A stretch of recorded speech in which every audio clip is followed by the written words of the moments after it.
Ready for study? Hello बच्चों, welcome to our channel Feel the Chemistry. Hello बच्चों, ये है हम लोग का थर्मोडायनेमिक्स का लेक्चर नंबर 5। 4 लेक्चर्स हो चुके हैं जिसमें मैंने कई सारी चीज़ें बता दी हैं, आपको इंट्रोडक्शन बताया है, कुछ रिलेशंस बताए हैं। ठीक है, तो लास्ट हमने जो पढ़ा था स्टेट फंक्शंस के बारे में बता चुका हूँ। लास्ट जो हमने कवर किया था जिसमें हमने बात करी थी CP/CV का रिलेशनशिप करा था, है ना। देन उसके बाद मैंने कहा था कुछ क्वेश्चंस भी कराऊंगा। किससे रिलेटेड? आपका जो मैंने स्पेसिफिक हीट कैपेसिटी का जो फॉर्मूला लिखाया था उससे रिलेटेड 1-2 क्वेश्चंस आते हैं जो कि मैंने यहाँ पे आपको लिख के दिखाया भी है। क्वेश्चन लिखा हुआ है, पिछली वीडियो में कवर नहीं कर पाया था, इसमें आपको मैं वो बताऊंगा। देन उसके बाद एंथैल्पी से रिलेटेड और चीज़ें बताऊंगा। ठीक है, हेस लॉ भी आज पढ़ेंगे और हेस लॉ से रिलेटेड उसके जो क्वेश्चंस पूछे जाते हैं वो भी पढ़ा जाएगा। पहला क्वेश्चन है जैसे कि calculate the energy needed to raise the temperature of 10 gram of iron. ठीक है, from 25 degree Celsius to 500 degree Celsius if specific heat capacity of iron is 0.45 joule degree Celsius inverse gram inverse. ये दिया हुआ है question. इसको कैसे solve करेंगे? तो हमने क्वेश्चन में जब हमने कल पढ़ा था तो हमने जो फॉर्मूला लिखा था आपका स्पेसिफिक हीट कैपेसिटी का, वो ये लिखा था कि हमारी वहाँ पे Q जो होती है, ठीक है, वो किसके बराबर होता है? M into C into del T। ये होता है फॉर्मूला आपका। ठीक है, जिसमें हमें दिख रहा है M क्या होता है, ये M बनाया है, N ना समझिएगा। जहाँ पे M की जो वैल्यू होती है, मतलब M क्या है आपका, कितने ग्राम्स का आपने लिया है ना। तो 10 ग्राम लिखा हुआ, साफ साफ यहाँ पे दिखा हुआ है, तो ये मास है आपका मतलब। ठीक है, तो 10 इंटू, अब डिग्री देखिए, C को भी बताते हैं। T जो है, T हमारा क्या होता है? Change in temperature. तो चेंज इन टेम्परेचर जब डेल T लिखा होता है तो उसको हम लिखते कैसे हैं? T2 minus T1। तो T2 हमारा क्या होगा? बड़ा वाला। तो उसमें हम क्या कर देंगे? 500 माइनस 25 डिग्री सेल्सियस। ठीक है, ये चीज़ ही हो जाएगी। C क्या होता है आपका? C का मतलब ये होता है जो आपका कैपेसिटी है ना। हमने कई चीज़ें बताई थी। CM लिखते हैं, अगर C नीचे सब्सक्रिप्ट में M लिखते हैं तो मोलर हीट कैपेसिटी होता है। सिर्फ C लिखते हैं, C is equals to Q/T, तो वो हीट कैपेसिटी को बताता है। यहाँ पे भी जो C है हमारा वो स्पेसिफिक हीट कैपेसिटी के लिए है। तो उसकी वैल्यू क्या दी हुई है हमारी? ये heat specific heat capacity of iron is 0.45। तो ये हम यहाँ पे 0.45 लिख लेंगे। 500 में 25 को माइनस करेंगे तो कितना आएगा? 475, है ना। हाँ, 475। तो 10 इंटू 0.5 इंटू क्या हो गया? 475, यही होता ना। देख लीजिएगा, मैं भूल जाता हूँ कभी कभी, है ना। तो ओवरऑल इसको सॉल्व जब करेंगे तो क्या आएगा? 2137.5 जूल। ठीक है, क्योंकि हीट भी आपकी क्या है, हम कैलकुलेट क्या कर रहे हैं? एनर्जी। तो उसके लिए जूल आपकी क्या हो जाएगी? इसकी यूनिट हो जाएगी। तो इस तरह से आपका ये क्वेश्चन है। ठीक है, ऐसे ही मैं आपको एक होमवर्क देता हूँ तो वो मैं क्वेश्चन यहाँ पे लिख देता हूँ, आप उसको खुद से करिएगा। ठीक है, 1 मिनट। तो ये मैंने आपके लिए एक होमवर्क में क्वेश्चन लिखा है। इसमें कह रहा है कि आपको अभी क्या निकालना था? आपको जो निकालना था वो एनर्जी को निकालना था। अब यहाँ पे आपको मास को निकालना है। फॉर्मूला सेम यही यूज़ होगा। ठीक है, टेम्परेचर डिफरेंस जो है आपको जो ऊपर दिया हुआ है वही आपको इसमें भी लेके चलना है। कह रहा है कि आपको गोल्ड का जो मास है, ठीक है, वो निकालना है जिसकी स्पेसिफिक हीट कैपेसिटी उसने क्या दी हुई है आपकी? 0.13 joules. What mass of gold of specific heat capacity. हाँ, ठीक है, जिसको सेम टेम्परेचर पे आप क्या कर रहे हो? हीट कर रहे हो, और एनर्जी जो है वो भी सेम रहेगी जितनी ए में है। ए में एनर्जी हमने निकाली थी, तो आप एनर्जी की वैल्यू ये यूज़ करेंगे। ठीक है, और टेम्परेचर यही रहेगा आपका 25 से 500। लेकिन इस केस में आपको क्या निकालना है? मास निकालना, मतलब M की वैल्यू निकालनी है। तो ये आपके लिए होमवर्क रहेगा। ठीक है, अब हम आगे पढ़ते हैं चीज़ें। तो अब हम जो पढ़ेंगे उसमें पढ़ना है हमें एक्सोथर्मिक और एंडोथर्मिक रिएक्शंस। ठीक है, कई बार वैसे आप अगर 10th में भी अगर आप देखते हैं तो 10th में भी आपकी केमिस्ट्री की किताब में ये चीज़ पढ़ाई जाती है। होता क्या है कि एक्सोथर्मिक का मतलब क्या होता है? एक्सो से आप समझ सकते हैं एग्जिट वर्ड। ठीक है, मतलब निकलना। तो ऐसी रिएक्शंस जिसमें आपका हीट का इवोल्यूशन होता हो, एक तरह से कह सकते हैं हम, हीट वहाँ पे इवॉल्व हो, आपकी रिएक्शन में हीट आपकी निकले। जब आप कोई रिएक्शन कर रहे हो तो वहाँ पे हीट उस दौरान क्या हो, निकल रही हो। ठीक है, तो ऐसी रिएक्शंस हमारी क्या होती हैं, एक्सोथर्मिक रिएक्शन होती हैं। जैसे एक एग्जांपल लिया मैंने, कुछ क्वांटिटी ऑफ हीट, जैसे क्वांटिटी ऑफ हीट है जो आपकी प्रोड्यूस हो रही है किसके साथ, जो आपका प्रोडक्ट है वो, मतलब जो आपका प्रोडक्ट आएगा, ठीक है, उसमें जो आपकी हीट प्रोड्यूस होगी उसको हम किसके साथ लेंगे, प्लस साइन के। मतलब एक्सोथर्मिक की जो रिएक्शंस आप लिखते हैं उनके साथ जो भी अमाउंट ऑफ हीट आपकी निकलेगी उसको आप प्लस साइन के साथ लेते हैं, पॉजिटिव के साथ। और एंडोथर्मिक में इसका उल्टा लेते हैं, मतलब जो भी आपकी हीट एब्जॉर्ब होगी, वहाँ पे इवॉल्व हो रही है, ठीक है, यहाँ पे क्या होगी, आपकी एब्जॉर्ब होगी एंडोथर्मिक में। और उसमें जो आपका प्रोडक्ट निकलेगा रिएक्शन कराने के बाद, ठीक है, तो वहाँ पे जो आपकी हीट आप लिखोगे उसकी वैल्यू किस में लिखोगे, नेगेटिव में लिखोगे, ठीक है, क्योंकि वो एब्जॉर्ब कर रहा है। तो हमने क्या बताया, एक एग्जांपल लिया हमने जैसे एक्सोथर्मिक में कि कार्बन जो है अपने स्टैंडर्ड फॉर्म में है जो कि सॉलिड होता है, और ऑक्सीजन अपने गैस फॉर्म में है, गैसियस फॉर्म में। जब रिएक्शन होती है तो क्या बनाता है, कार्बन डाइऑक्साइड बनाता है। तो इसमें कितनी निकलती है आपकी हीट, जो निकलती है वो 393.5 किलो जूल आपकी हीट जो होती है वो रिएक्शन के दौरान निकलती है, ठीक है। दूसरा क्या लिया हमने, जैसे मान लीजिए आपका H2 है गैशियस स्टेट में, और हाफ ऑफ O2 आपका ये भी गैशियस में है, ठीक है। तो ये क्या बनाता है, आपका वाटर लिक्विड स्टेट में बनाता है। तो इसमें भी क्या होती है, आपकी हीट निकल रही होती है।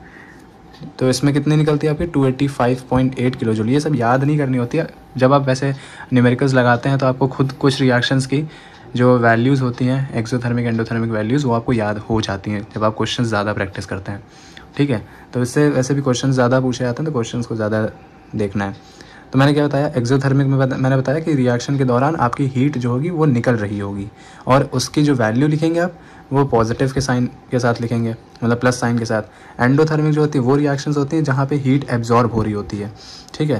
तो क्योंकि एक्सो एग्जिट से मैंने समझा दिया, तो उसी का जस्ट उल्टा क्या होगा, कोई अगर एग्जिट कर रहा है तो कोई एंटर कर रहा होगा, तो एंडो मतलब एंटर, एंडो एंटर, ठीक है। तो वहाँ से क्या चीज़ है, वो आपकी वहाँ पे हीट एब्जॉर्ब हो रही होगी। मान लीजिए हमने यहाँ पे क्या लिया है, N2 जो कि गैशियस फॉर्म में है, ठीक है, और ऑक्सीजन O2 क्या बनाता है, ट्वाइस का NO। इसमें क्या हो रहा है, आपकी हीट एब्जॉर्ब हो रही है, तो इसकी जो वैल्यू हम लिखेंगे वो नेगेटिव साइन के साथ लिखते हैं, ठीक है। तो ये आपका हो गया एक्सोथर्मिक और एंडोथर्मिक। अब इसको हम एंथैल्पी चेंज के टर्म्स में कैसे लिखते हैं, वो चीज़ आती है। देखिए, एक्सोथर्मिक और एंडोथर्मिक रिएक्शंस जो होती हैं हम डेल एच के टर्म्स में कैसे लिखते हैं। तो एंथैल्पी चेंज के साथ साथ आपकी जब रिएक्शन होती है तो कैसे होता है, डेल एच जो होती है उसकी वैल्यू किसके बराबर होती है, आपका हीट कंटेंट प्रोडक्ट का जो होगा उसमें से हम रिएक्टेंट के हीट कंटेंट को माइनस करते हैं, ठीक है। तो हम इसको शॉर्ट में कैसे लिख सकते हैं कि del H is equals to HP minus HR, मतलब heat content of product minus heat content of reactant, ठीक है। ये है आपका, कभी कभी ऑब्जेक्टिव्स में पूछ लिया जाता है कि आप एक्सोथर्मिक और एंडोथर्मिक रिएक्शंस को डेल एच के टर्म्स में या एंथैल्पी चेंज के टर्म्स में कैसे लिखते हैं। तो हो सकता है वहाँ पे HR माइनस HP करके लिख दें, ठीक है। H सिर्फ del H is equal to HP लिख दें, HR गायब करते हैं, कुछ ऐसे मतलब बना सकते हैं। तो आपको क्या याद रखना है कि HP माइनस HR होता है, मतलब प्रोडक्ट में से रिएक्टेंट के हीट कंटेंट को हम माइनस करते हैं। अब यहाँ पे जब आपने पढ़ा था एक्सोथर्मिक और एंडोथर्मिक के रिएक्शंस, तो हमने जब बताया कि यहाँ पे जब आप रिएक्शंस लिखते हैं तो वहाँ पे आप वैल्यू क्या लिखते हैं, पॉजिटिव में लिखते हैं एक्सोथर्मिक में, और एंडोथर्मिक में आप निगेटिव में लिखते हैं। लेकिन जब एंथैल्पी के टर्म्स में लिखते हैं तो इसी का जस्ट अपोजिट हो जाता है। जहाँ पे आप क्या कर रहे होंगे, एब्जॉर्ब हो रही होगी वहाँ पॉजिटिव में लिखते हैं, जहाँ पे आपकी क्या हो रही होती है, निकल रही होती है, इवॉल्व हो रही होती है, तो वहाँ पे हम निगेटिव साइन करते हैं। तो ये चीज़ होती क्यों है ये भी समझते हैं। अब जैसे कह रहे हैं अगर आपकी रिएक्शन एक्सोथर्मिक है ना, एक्सोथर्मिक का मतलब हमने क्या बताया था अभी, जहाँ पे हीट आपकी इवॉल्व हो रही हो, निकल रही हो रिएक्शन में से, ठीक है। तो वही चीज़ कह रहा है कि heat is given out in a reaction. अगर आपका टोटल हीट कंटेंट जो है रिएक्टेंट का वो ज़्यादा रहेगा आपका प्रोडक्ट से, मतलब यहाँ पे क्या चीज़ होती है, एंथैल्पी चेंज के टर्म्स में आपका रिएक्टेंट का जो हीट कंटेंट होता है वो प्रोडक्ट के हीट कंटेंट से ज़्यादा होता है। ये आपकी चीज़ हो जाती है एक्सोथर्मिक के लिए। एंडोथर्मिक का फिर इसी का अपोजिट लिख देंगे, हम इसका उल्टा लिखेंगे क्या, कि ऐसी रिएक्शन, या हम कह सकते हैं एंडोथर्मिक रिएक्शन में क्या होता है, हीट आपकी एब्जॉर्ब होती है रिएक्शन में, और अगर आपका टोटल हीट कंटेंट जो है रिएक्टेंट का वो कम है आपका किससे, प्रोडक्ट से, तब वो कैसी होगी आपकी, एंडोथर्मिक होगी। अब वहाँ पे जो डेल की है आप वैल्यू लिखोगे, यहाँ पे जैसे हमने लिखा था एक्सोथर्मिक के लिए नेगेटिव, वहाँ पे क्या लिखेंगे आप, पॉजिटिव। लेकिन अगर डेल में नहीं लिख रहे हैं आप, वैसे मोस्टली आप रिएक्शन जब करेंगे तो डेल में ही वैल्यू लिखी जाती है। अगर डेल में नहीं लिख रहे हैं तो आपको क्या करना होगा, एक्सोथर्मिक की वैल्यू पॉजिटिव में लिखनी होगी और एंडोथर्मिक की नेगेटिव में लिखनी होगी। लेकिन डेल के साथ लिख रहे हैं तो इसका अपोजिट, मतलब कि डेल में यहाँ पे क्या हो जाएगा आपका, नेगेटिव हो जाएगा, और यहाँ पे क्या हो जाएगा, पॉजिटिव हो जाएगा। तो ये चीज़ें आपको रखनी है। देखिए वही चीज़ यहाँ पे लिखी है, आप इसका नोट्स के लिए तो मैंने जैसे बोल के रखा है, आप ऐसे स्क्रीनशॉट ले नहीं पाएंगे इतने पन्नों का, है ना। आप टेलीग्राम ज्वाइन करिए, उस पर मैं प्रॉपर PDF के फॉर्म में फिर आपको प्रोवाइड कर दूंगा। ग्राफिकली कैसे दिखाया जाता है, ग्राफिकली में देखिए वही चीज़ है जो अभी हमने बताया कि एक्सोथर्मिक के लिए रिएक्टेंट क्या है, रिएक्टेंट का हीट कंटेंट ज़्यादा है, ठीक है। तो रिएक्टेंट की जो लाइन होगी वो ऊपर बनेगी और प्रोडक्ट की नीचे बनेगी, तब वहाँ पे आपकी डेल की वैल्यू क्या आएगी, निगेटिव आएगी। और इसी का उल्टा आप करेंगे कि अगर आपका क्या जो हीट कंटेंट है प्रोडक्ट का वो ज़्यादा है, ठीक है, और रिएक्टेंट का कम है, तो वहाँ पे आपकी डेल की वैल्यू क्या आएगी, पॉजिटिव आएगी। ये आपका ग्राफिकल रिप्रेजेंटेशन है, ये भी पूछा जाता है, ठीक है। अब हम बात करते हैं थर्मोकेमिस्ट्री की डेफिनेशन क्या कहती है। थर्मोकेमिस्ट्री की डेफिनेशन ये कहती है कि केमिस्ट्री की वो एक ब्रांच होती है जिसमें आप क्या करते हैं, हीट चेंजेस के साथ आप डील करते हो, है ना, जहाँ पे आपकी हीट में चेंजेस आ रहे हो। तो ऐसी ब्रांच केमिस्ट्री की जो आपके हीट चेंज के साथ तो डील करे, लेकिन कब हो रहा हो ये आपका हीट का चेंज, साथ ही साथ रिएक्शन में, मतलब रिएक्शन आप लिख रहे हो, रिएक्शन के साथ साथ क्या होता जा रहा है, आपका हीट में चेंज होता जा रहा है। तो ऐसी चीज़ को हम क्या बोलते हैं, थर्मोकेमिस्ट्री बोलते हैं। ऐसी केमिस्ट्री हो या ऐसी ब्रांच हम केमिस्ट्री की थर्मोकेमिस्ट्री कहते हैं, ठीक है। नेक्स्ट आते हैं हम थर्मोकेमिकल इक्वेशंस। अच्छा, थर्मोकेमिकल इक्वेशन वर्ड से ही पता चल रहा है कि पहली बात तो हमें इक्वेशन लिखनी है इसमें, जो अभी तक हम लिख रहे थे, जैसे कार्बन की हमने सल्फर के साथ की, कार्बन की हमने ऑक्सीजन के साथ करी, नाइट्रोजन की ऑक्सीजन के साथ करी, तो इक्वेशंस हम लिखते ही आ रहे हैं। लेकिन आप कभी भी चेक करें तो जितनी भी आप रिएक्शंस लिखते हो, अगर नॉर्मल रिएक्शंस लिखोगे तो वो हमेशा एक होल में, मतलब जो भी आप रिएक्टेंट ले रहे होते हो, अगर आपने जैसे कार्बन लिया तो उसका होल में उसको लिया जाता है, मतलब 1 मोल 2 मोल 3 मोल्स ऐसे, ठीक है। लेकिन थर्मोकेमिकल इक्वेशंस में क्या होता है कि आप उसमें रेशियो के फॉर्म में भी उनके मोल्स को ले सकते हो। मतलब जैसे पीछे कभी हमने रिएक्शन देखी कि कार्बन को हम क्या कर रहे हैं, हाफ O2 के साथ कर रहे हैं, तो 1/2। जब आप रिएक्शन में, है ना, या इक्वेशन में, आप इक्वेशन में क्या करते हो, होल नंबर की जगह आप रेशियो के फॉर्म्स में भी अगर आप मोल्स को लेते हो तो वो इक्वेशंस आपकी थर्मोकेमिकल इक्वेशन को बताती हैं। तो पढ़ लेते हैं क्या कह रहा है। When a balanced chemical equation not only indicate the quantity of the different reactant and product but also indicates the amount of heat evolve और absorbed, it is called the thermochemical equations. और क्या क्या है, तो अभी तो definition ने ये बताया, जब आप क्या करते हो बैलेंस केमिकल इक्वेशन को, मतलब बैलेंस केमिकल इक्वेशन सिर्फ आपकी रिएक्टेंट की और प्रोडक्ट की क्वांटिटी को ही नहीं बताता है। क्या बोला मैंने, केमिकल इक्वेशंस, जब आपकी बैलेंस केमिकल इक्वेशंस जो होती हैं वो सिर्फ आपकी रिएक्टेंट और प्रोडक्ट की क्वांटिटीज़ को ही ना बता रही हो, साथ ही साथ वो कितनी हीट आपकी निकली या एब्जॉर्ब हुई उसको भी बताए, तो वो आपकी थर्मोकेमिकल इक्वेशंस होती है। मतलब कि आप ये जो चीज़ लिखोगे साथ ही साथ उसमें क्या करते हो आप, ये साथ में डेल एच की वैल्यू भी वहाँ पे आप मेंशन करते हो। तो ये वाली जो इक्वेशंस होती हैं ये आपकी थर्मोकेमिकल इक्वेशंस होती हैं। अब जैसे यहाँ पे मैंने बोला contrary to the usual practice, मतलब आप जो नॉर्मली प्रैक्टिस करते हो, जो इक्वेशंस लिखते हो वो होल में लिखते हो।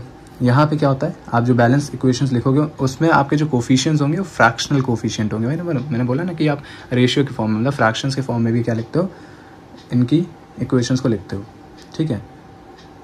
जैसे यहाँ पे इन्होंने वाटर के फॉर्मेशन की लिखी हुई है कि हमने क्या लिया है, H के 2 मॉलिक्यूल्स लिए, मतलब H2 लिया है और हाफ O2 लिया है, ठीक है। तो वो हमारा क्या बना रहा है, H2O लिक्विड में, और वहाँ पे गैस कितनी है आपकी। अच्छा देखिए, ये अभी हमने विदाउट डेल एच वैल्यू लिखी है, ठीक है। ये अभी हमने ऐसे जो आपकी एक्सोथर्मिक थी, क्योंकि यहाँ पे एक हीट निकल रही है तो इसलिए पॉजिटिव, अगर डेल एच लग देते तो यहाँ पे नेगेटिव हमको लिखना पड़ता। तो ये चीज़ आपकी इतनी कवर होती है। नेक्स्ट आते हैं हम heat of reaction, enthalpy of reaction, enthalpy change of reaction. 3 नाम होते हैं इसके, तीनों में से कभी भी घुमा फिरा के पूछ लिया जाता है तो आपको तीनों ही नाम अपने दिमाग में रखने हैं। क्या? हीट ऑफ रिएक्शन क्या होती है, एंथैल्पी ऑफ रिएक्शन या एंथैल्पी चेंज ऑफ रिएक्शन। इसमें क्या चीज़ें आपको पढ़नी है वो देखते हैं। क्या कह रहा है कि अमाउंट ऑफ हीट इवॉल्व और absorbed in a chemical reaction when the number of moles of the reactant as represented by the chemical equation have completely reacted. अच्छा, तो क्या बोल रहा है, जो भी अमाउंट ऑफ हीट आपकी निकल रही है, मतलब जितने भी अमाउंट की हीट आपकी निकल रही है या एब्जॉर्ब हो रही है केमिकल रिएक्शन में, कब? जब नंबर ऑफ मोल्स जो है आपके रिएक्टेंट के, ठीक है, जो आपकी केमिकल इक्वेशन में लिखे जाते हैं वो कम्प्लीटली रिएक्ट कर जाएं। मतलब जितने नंबर ऑफ मोल्स हैं, अगर आपने 2 मोल्स लिए हैं या 1 मोल लिया है तो वो पूरी तरह से क्या हो जाए, आपका रिएक्ट कर जाए। ठीक है, तो उसको हम क्या बोलते हैं, तब जो आपकी हीट इवॉल्व या एब्जॉर्ब होती है उसी को हम बोलते हैं हीट ऑफ रिएक्शन और एंथैल्पी ऑफ रिएक्शन। एक बार फिर से रिकैप करते हैं क्या बोला मैंने, कि जितनी भी अमाउंट की आपकी हीट निकले या एब्जॉर्ब हो, ठीक है, केमिकल रिएक्शन में, कब? जब आपका जितना भी नंबर ऑफ मोल्स आपने लिया हो रिएक्टेंट का, ठीक है, वो पूरी तरह से रिएक्ट कर जाए। जैसे मैंने बोला, अगर 1 मोल ऑफ कार्बन लिया है तो वो पूरा 1 मोल ऑफ कार्बन आपका उस रिएक्शन में क्या होना चाहिए, यूज़ होना चाहिए। तब जो आपकी अमाउंट ऑफ हीट निकलेगी, ठीक है, वही आपकी क्या होती है, हीट ऑफ रिएक्शन या एंथैल्पी ऑफ रिएक्शन होती है। ठीक, जैसे यहाँ पे मैंने एक चीज़ लिखी है कि मीथेन गैस है। अब इसको मैंने क्या किया है, 2 मोल्स ऑफ ऑक्सीजन के साथ किया है, O2 के साथ, तो हमारे सारे यूज़ होने चाहिए। आप चाहो तो देख सकते हो कि यहाँ पे टोटल ऑक्सीजन कितने हैं, 4 हैं। यहाँ पे भी हमारे क्या हो रहे हैं, 2 ऑक्सीजन इधर, 2 ऑक्सीजन इधर, तो मतलब सारे के सारे आपके क्या होने चाहिए, यूज़ होने चाहिए। तो ये चीज़ आपकी हीट ऑफ रिएक्शन को बताती है। नेक्स्ट देखते हैं आगे क्या चीज़ नोट करने वाली है। इसमें अगर आप देखें तो सबसे इंटरेस्टिंग चीज़ ये है कि एंथैल्पी जो होती है रिएक्शन की, उसको आप कैसे लिखते हैं। Del H is equals to, मतलब एंथैल्पी चेंज की बात हो रही है ना, तो del H is equals to sum of enthalpies of product. मतलब जितनी भी एंथैल्पीज आपकी, क्योंकि कभी कभी होता है ना, आपकी जो कार्बन है, मैं कह रहा हूँ कार्बन आपने 1 मोल लिया है और आपने ऑक्सीजन लिया है, तो वो एक स्टेप में नहीं होता है। वैसे लिखते हैं हम लोग डायरेक्ट कि कार्बन प्लस O2 हुआ आपका, डायरेक्ट कार्बन डाइऑक्साइड हो गया। ठीक है, कभी कभी होता है कि आप हाफ ऑफ O2 ले करके भी उनको 2 स्टेप्स में करते हैं। अभी वो हेस लॉ जब मैं पढ़ाऊँगा ना तो उसमें आपको दिखाऊँगा। तो वहाँ पे क्या होता है, आपकी जो हीट एंथैल्पी ऑफ रिएक्शन है उसमें चीज़ क्या होगी कि जितने भी आपके अगर स्टेप में निकली, अगर मान के चलिए कोई रिएक्शन आपने लिखी है और वो रिएक्शन आपकी 1 स्टेप की जगह 2 स्टेप में हुई है, तो 2 स्टेप में हुई है, इसका मतलब मान के चलिए जैसे मैंने लिया कार्बन और मैंने हाफ O2 लिया पहले, तो C प्लस हाफ O2 क्या बनाएगा, कार्बन मोनोऑक्साइड। उस समय कुछ हीट आपकी इवॉल्व हुई होगी। ठीक है, देन मैंने क्या किया, उसी कार्बन मोनोऑक्साइड के साथ फिर मैंने हाफ O2 को रिएक्ट कराया, तो उसने फिर जा करके कार्बन डाइऑक्साइड दिया। तो यहाँ पे क्या हुआ, 2 हमें हीट निकलती हुई मिलती हैं, 2 वैल्यूज़ मिलती हैं। तो उनका आप क्या करोगे, फिर समीशन करोगे, है ना। वही चीज़ यहाँ पे कह रहा है, एंथैल्पी ऑफ प्रोडक्ट, मतलब सम ऑफ एंथैल्पीज ऑफ प्रोडक्ट। मतलब आपकी 2 वैल्यूज़ निकली प्रोडक्ट में, अब उनका आप समीशन करिए, उसमें से जो रिएक्टेंट की होगी उसमें से उसको माइनस करिए। तो ये चीज़ आपकी एंथैल्पी ऑफ रिएक्शन को देती है, sum of enthalpies of product minus sum of enthalpies of reactants. ठीक है, उसको थोड़ा सा ये समीशन का जो मैथ्स वाले उनको पता होगा कि सिग्मा का साइन बनता है समीशन के लिए। ठीक है, इस तरह भी आप लिख सकते हो, ये भी एक तरह का फॉर्म है। जहाँ पे देखिए मैंने बताया भी है कि सिंबल जो सिग्मा है वो क्या रिप्रेजेंट करता है, समीशन को। AI BI जो है वो आपके क्या है, कोफिशिएंट्स को रिप्रेजेंट कर रहे हैं प्रोडक्ट और रिएक्टेंट के। ठीक, फिर एक एग्जांपल मैंने यहाँ नीचे लिखा भी है उस चीज़ के लिए कि ये आपका होता है हीट ऑफ रिएक्शन। ठीक है, enthalpy of reaction, sorry, del RH enthalpy of reaction. ठीक है, तो वहाँ पे मैंने क्या लिया है, ये आपका कार्बन डाइऑक्साइड गैस के लिए है, और क्या हो रहा है आपका 2 मोल्स ऑफ वाटर H2। ये आपके दोनों क्या है, प्रोडक्ट्स के, उसमें से क्या कर रहे हैं हम, रिएक्टेंट के माइनस कर रहे हैं, मतलब मीथेन गैस और आपकी ऑक्सीजन। ठीक है, ये इस तरह से आपका रिप्रेजेंटेशन है। मतलब ये सिर्फ रिप्रेजेंटेशन है, समझ लेंगे, कोई ये नहीं कि आ ही जाता है पेपर में, आता नहीं है, बट सिर्फ नॉलेज के लिए। अब चीज़ कह रहा है कि अगर हम रिएक्शन को क्या कर देते हैं, रिवर्स कर देते हैं। रिवर्स करेंगे तो जो डेल एच का साइन है वो चेंज कर जाएगा। अब जैसे लिया हमने हाइड्रोजन और हाफ ऑफ O2, मतलब H2 plus half of O2, तो क्या बना रहा है हमारा, वाटर लिक्विड का बना रहा है। तो यहाँ पे डेल एच की वैल्यू क्या हो जाएगी, negative of 285.8 kilo joule mole inverse. क्यों, क्योंकि हमने यहाँ पे अगर रिएक्शन को रिवर्स करा है, ठीक है, तब के लिए कह रहे हैं। तो वहाँ पे आपकी क्या होगी, डेल एच की वैल्यू होगी, जहाँ पे एक्सोथर्मिक के लिए अभी मैंने बताया ना कि माइनस का रहता है, एंडो के लिए पॉजिटिव हो जाता है। तो जब आप उल्टा प्रोसेस करोगे तो उसके लिए साइन वहाँ पे चेंज हो जाते हैं। स्टैंडर्ड एंथैल्पी ऑफ रिएक्शन क्या होती है लास्ट, हाँ ये बहुत इंपॉर्टेंट चीज़ है, क्योंकि आपको सबके स्टैंडर्ड वैल्यूज जब आप 11th में आप कभी कभी वो भी पढ़ते होगे, क्या कहते हैं, इलेक्ट्रोकेमिस्ट्री, अभी उसकी भी वीडियोस में बनाऊंगा। इलेक्ट्रोकेमिस्ट्री में जब आप इलेक्ट्रोड पोटेंशियल निकालते हैं, है ना, वहाँ पे अगर आप देखेंगे तो हमेशा स्टैंडर्ड वैल्यूज़ ली जाती हैं। ई डिग्री सेल, मतलब ई सेल के ऊपर एक डिग्री का साइन लगता है, वो डिग्री ही रिप्रेजेंट करती है आपके स्टैंडर्ड को। मतलब वहाँ पे जो वैल्यूज़ आप लेंगे वो जब आप लेते हैं तो केल्विन्स में लेते हैं, उसको फिर हम डिग्रीज़ में नहीं लेते हैं, क्योंकि स्टैंडर्ड वैल्यूज़ हमारी केल्विन के हिसाब से ली जाती है। वैसे यहाँ पे भी है कि स्टैंडर्ड एंथैल्पी ऑफ रिएक्शन क्या होती है, enthalpy change accompanying the reaction and all the reactant and product are taken in their standard state। मतलब ये आपकी क्या होती है, ये ऐसी एंथैल्पी चेंज होती है, मतलब आपको डिफाइन करना है तो क्या कहेंगे, एंथैल्पी चेंज रिएक्शन के साथ वो होगी जहाँ पे आपके जितने भी रिएक्टेंट आपने लिए हो या प्रोडक्ट आपके जो होंगे वो सब अपनी अपनी स्टैंडर्ड स्टेट्स में होंगे। मतलब कि अगर कार्बन का क्या होता है स्टैंडर्ड स्टेट, आपका सॉलिड होता है तो सॉलिड रखेंगे हम वहाँ पे, ये नहीं कि रिएक्टेंट में हम सॉलिड की जगह वहाँ पे उसको गैस में रखते हैं ना, जो स्टैंडर्ड है उसकी तो उसको स्टैंडर्ड में रखेंगे आपका, चाहे वो रिएक्टेंट हो चाहे प्रोडक्ट हो। जब सब कुछ आपके क्या होंगे, स्टैंडर्ड फॉर्म्स में होंगे, तब वो जो होगी, ठीक है, वहाँ पे जो आपको वैल्यू मिलेगी वो आपकी क्या होगी, standard enthalpy of a reaction होगा। ठीक है, मैंने कुछ रिप्रेजेंटेशन दिए हैं, ये आप यहाँ पर पढ़ सकते हो। ठीक है, ये पहले पढ़ने का, देन उसके बाद आपका क्या है, enthalpy of a reaction is represented by del R H, enthalpy of combustion, combustion भी बताएंगे डेल सी एच। ठीक है, देन आपका क्या, एंथैल्पी ऑफ फॉर्मेशन, फॉर्मेशन के लिए एंथैल्पी ऑफ फॉर्मेशन क्या होता है, डेल एफ एच, और वेपराइजेशन के लिए डेल वैप एच। ये सब आपके रिप्रेजेंटेशन है, इसका स्क्रीनशॉट आप ले सकते हैं। देन उसके बाद क्या है, उनको रिप्रेजेंट कैसे किया जाता है, एक सुपर स्क्रिप्ट लगती है क्या, या तो ऐसे आपका ये बनता है या फिर डिग्री का साइन लगता है। अब आते हैं different types, heat enthalpy of reactions के टाइप्स क्या क्या हैं। ठीक है, तो पहला पढ़ेंगे एंथैल्पी ऑफ कम्बशन। कम्बशन का मैंने जैसे आपने बचपन में पढ़ा होगा क्लास 8th में भी, ये फ्यूल का हम क्या करते हैं, फ्यूल को जब बर्न करते हैं, ठीक है, ऑक्सीजन की प्रेजेंस में, तो वहाँ पे हमें क्या मिलता है, हीट और लाइट मिलता है, तो इसको हम कम्बशन कहते हैं। वैसे यहाँ पे एंथैल्पी ऑफ कम्बशन भी होगा। तो एंथैल्पी ऑफ कम्बशन जो होता है किसी भी सब्सटेंस का, उसको डिफाइन किया जा सकता है कि जो हमारी हीट चेंज होगी, ठीक है, यूजुअली हीट जो इवॉल्व हो रही होती है, क्योंकि हीट चेंज में हम दो चीज़ें देखते हैं ना, या तो एब्जॉर्ब हो या फिर इवॉल्व हो। तो यूजुअली हम इवॉल्व के लिए यहाँ पे लेते हैं, क्योंकि वहाँ पे हम जब बर्न करते हैं तो वहाँ पे हीट निकल रही होती है, वही चीज़ है। तो हीट चेंज के लिए हम क्या करेंगे, जब 1 मोल ऑफ सब्सटेंस आपका पूरी तरह से क्या हो जाए, बर्न हो जाए या ऑक्सीडाइज हो जाए, किसमें, ऑक्सीजन में। क्या बोला मैंने, जब 1 मोल ऑफ सब्सटेंस, अगर आपने कोई भी सब्सटेंस ले रहे हैं रिएक्टेंट में, उसका 1 मोल जो है वो पूरी तरह से क्या हो जाए, ऑक्सीडाइज हो जाए या बर्न हो जाए, किसमें, ऑक्सीजन के प्रेजेंस में।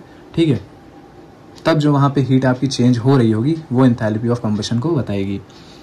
जैसे यहाँ पे हमने लिया है कि मीथेन गैस है, उसको हमने 2 मोल्स ऑफ ऑक्सीजन के साथ क्या किया है, रिएक्ट किया है, देन हमें कार्बन डाइऑक्साइड मिलती है, साथ ही साथ वाटर मिलता है।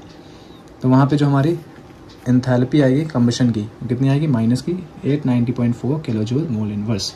ये चीज़ होती है आपकी एंथैल्पी ऑफ कम्बशन को बताती है। ठीक है, और जब भी आप अभी जितने पढ़ेंगे enthalpy of combustion, enthalpy of formation, enthalpy of vaporisation, सब में क्या होगा, एक वर्ड ज़रूर आता है 1 मोल। ठीक है, जो सबसे इंपॉर्टेंट है, अगर आपने 1 मोल नहीं लिखा तो वहाँ पे आपकी डेफिनेशन गलत हो जाएगी। ठीक है, अब मैंने बोला कि ये रिएक्शन जो हमने ऊपर लिखी, ठीक है, जिसमें हमारी वैल्यू 890.4 के किलो जूल आ रही है, ठीक है, वो कब प्रोड्यूस हो रही है, जब आपका 1 मोल ऑफ मीथेन पूरी तरह से बर्न हो रहा है, कम्प्लीटली ऑक्सीडाइज हो रहा है। ठीक है, तो जो मीथेन की आपकी वैल्यू आएगी एंथैल्पी ऑफ कम्बशन की, मीथेन की जो एंथैल्पी ऑफ कम्बशन वैल्यू आएगी वो कितनी आएगी, 890.4 किलो जूल मोल इनवर्स।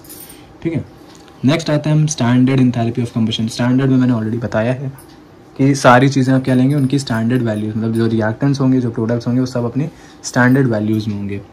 तो स्टैंडर्ड एंथैल्पी ऑफ कम्बशन जो होता है वो क्या होता है, अमाउंट ऑफ हीट, मतलब जितनी अमाउंट ऑफ हीट आपकी निकल रही होगी जब 1 मोल ऑफ सब्सटेंस आपका क्या हो, स्टैंडर्ड कंडीशन में, मतलब उसका जो टेम्परेचर होगा वो 298 केल्विन होना चाहिए, प्रेशर आपका 1 बार प्रेशर होना चाहिए। ठीक है, स्टैंडर्ड कंडीशन के अंडर में जब आपका 1 मोल ऑफ सब्सटेंस क्या हो रहा हो, कम्प्लीटली बर्न हो रहा हो और प्रोडक्ट दे रहा हो, ठीक है।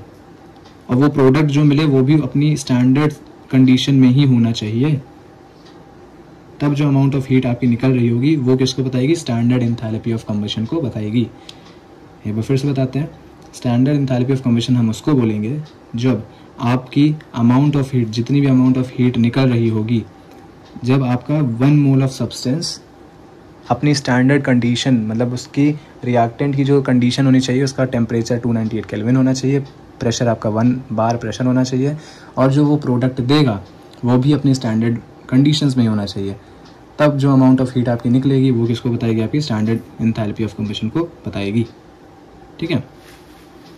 जैसे आपको पता है कि यहाँ पे हमने क्या लिया, ये वैसे ब्यूटेन का लिया हमने, और उसको हमने क्या किया, ऑक्सीजन के साथ 13/2 ऑक्सीजन के साथ, दोनों पहले गैशियस में है, देखो अपनी स्टैंडर्ड में, रिएक्टेंट्स हमारे किस में, गैशियस। तो ये हमारे क्या हो गए, आप अपने स्टैंडर्ड्स में।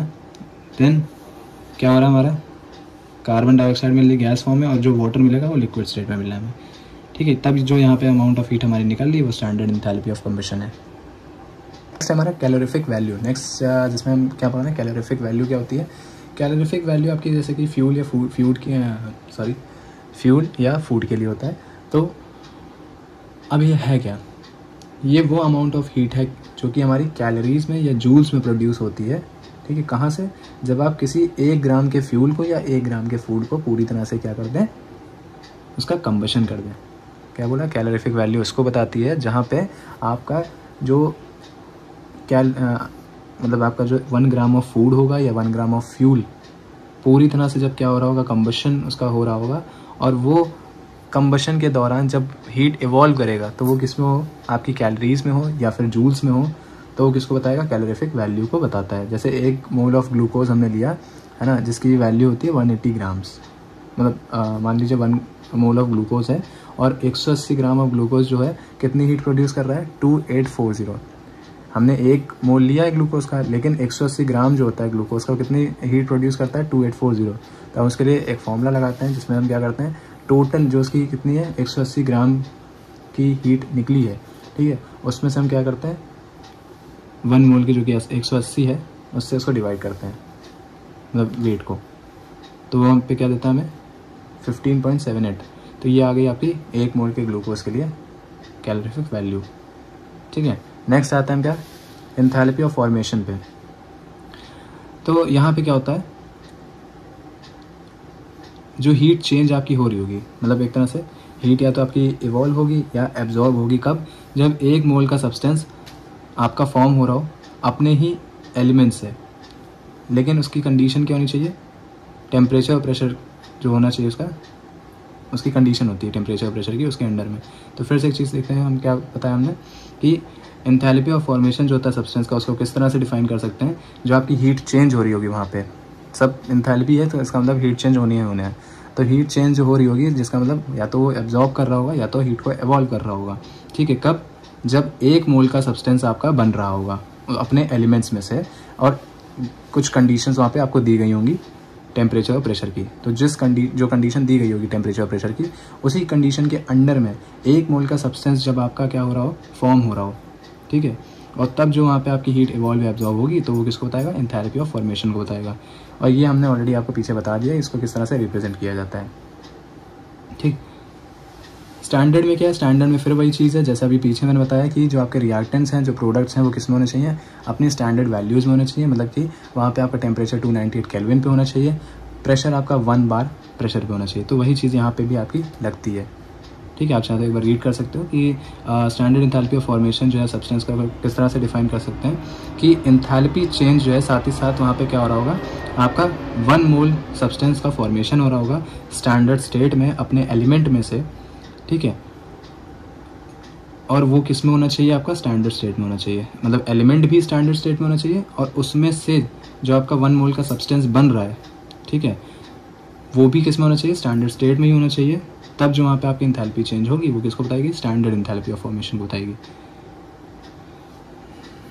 वैल्यूज़ मैंने यहाँ पे लिखी हुई है, ठीक है। ये आपका कवर होता है एंथैल्पी ऑफ फॉर्मेशन, आपका एंथैल्पी ऑफ कंबशन बता दिया, इसके बाद मे बी वेपराइजेशन है वो कवर करेंगे, फिर हम हेस लॉ और उसके कुछ क्वेश्चंस को ट्राई करते हैं, नेक्स्ट वीडियो में हम कवर करते हैं, ठीक है। इसमें इतना रखते हैं, इतना आप समझिए। अगर कुछ लग रहा हो कि चीज़ नहीं, टॉपिक नहीं क्लियर हुआ तो कमेंट में ज़रूर बताइएगा। बाकी अपने दोस्तों को शेयर ज़रूर करिए वीडियोस को, जिससे कि उनको भी थर्मोडायनेमिक्स की नॉलेज अच्छे से हो, क्योंकि मेरे को सबसे अच्छा चैप्टर यही लगता है। बहुत अच्छा चैप्टर है, बहुत ही कह सकते हैं स्कोरिंग चैप्टर है। इससे आप बहुत अच्छे से स्कोर कर सकते हो, बढ़िया, ठीक है। तो मिलते हैं नेक्स्ट वीडियो में। Thanks for watching. चैनल को सब्सक्राइब करिए, बेल आइकन प्रेस कर लीजिए, जिससे आपको नोटिफिकेशन मेरी नई वीडियोज़ की मिलती रहे। शुक्रिया।